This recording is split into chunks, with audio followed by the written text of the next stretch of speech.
رمضان المبارک کے چاند کو دیکھ کر ایک بہت مختصر عمل ہے، اگر آپ یہ کر لیں تو اللہ تبارک و تعالی آپ کے رزق میں وسعت پورا سال فرمائیں گے۔ اور یہ عمل مجرب جو ہے ہمارے اکابرین سے چلا آ رہا ہے، اور امام غزالی رحمہ اللہ تعالی نے باقاعدہ طور پر اس کو خواص قرآنی کے اندر لکھا، اور یہ عمل بہت پرتاثیر ہے۔ حضرت شاہ عبدالعزیز محدث دہلوی رحمۃ اللہ علیہ اپنے مریدین کو اکثر یہ بتایا کرتے تھے، اور یہ سلسلہ شروع سے چلا آ رہا ہے کہ یہ خاص عمل جو ہے ہمارے لوگ کرتے ہیں، اور جو یہ عمل کر لیتا ہے اللہ اس کے رزق میں پورا سال وسعت فرماتے ہیں۔ رمضان اللہ کا مقدس مہینہ ہے، اور جس کو شہر اللہ کہا جاتا ہے۔ اس ماہ مقدس کے اندر انسان کے خطائیں معاف ہوتی ہیں، انسان توبہ کرتا ہے، استغفار کرتا ہے، رجوع الی اللہ کرتا ہے، اور انسان کو اللہ کا قرب ملتا ہے۔ پورا سال جو گناہ اور انسان بدکاریاں کرتا ہے، بدعملیاں کرتا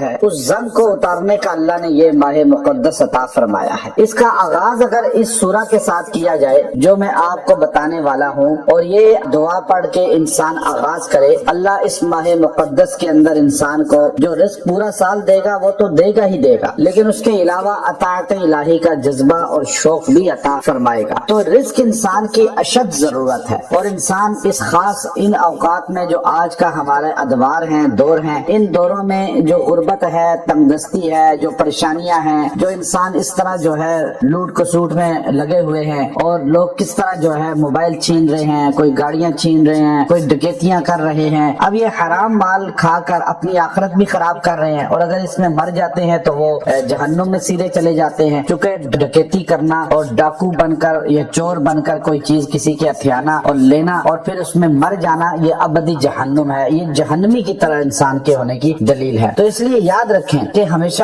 حلال کی طرف جائیں اور حلال مال اختیار کریں اور حلال مال اللہ سے مانگیں۔ انسان کو جو مقدر میں ہے وہ مل کے رہتا ہے، اب وہ اپنے مقدر میں جو آیا ہوا رزق ہے اس کو جلد بازی اور حرام طریقے کی وجہ سے اپنے اوپر حرام کر لیتا ہے۔ حضرت مولا علی رضی اللہ تعالی عنہ کا زرہ چوری کر کے جب آپ کے گھوڑے کا گرانی کرنے والا تھا، چوری کر کے بھاگ گیا، تو آپ نے بازار میں جا کر دیکھا، وہی خرید کر اسے پیسے دے کر جو ہے وہ واپس لی، تو آپ نے فرمایا کہ میں نے تجھے اتنے ہی پیسے ہدیہ دینے کی تو نیت کی تھی کہ واپس آ کے دوں گا، لیکن تو نے جلد بازی سے اپنے حلال مال کو چوری کر کے اپنے اوپر حرام کر لیا۔ تو اس لیے چوری سے بچیں، ڈکیتی سے بچیں، رشوت سے بچیں، لوگوں کا مال غبن کرنے سے بچیں، بلکہ رمضان کے ماہ مقدس کا چاند کا سن کر یا چاند دیکھ کر آپ نے یہ مختصر عمل کرنا ہے کہ سورہ فتح کو آپ نے ایک بار پڑھنا ہے، اور ایک بار پوری پڑھ لینے کے بعد آپ نے جو ہے 11 مرتبہ اس کی پہلی آیت کو پھر پڑھنا ہے اور پڑھ کے دعا کر لینی ہے۔ انشاءاللہ العزیز اللہ تبارک و تعالی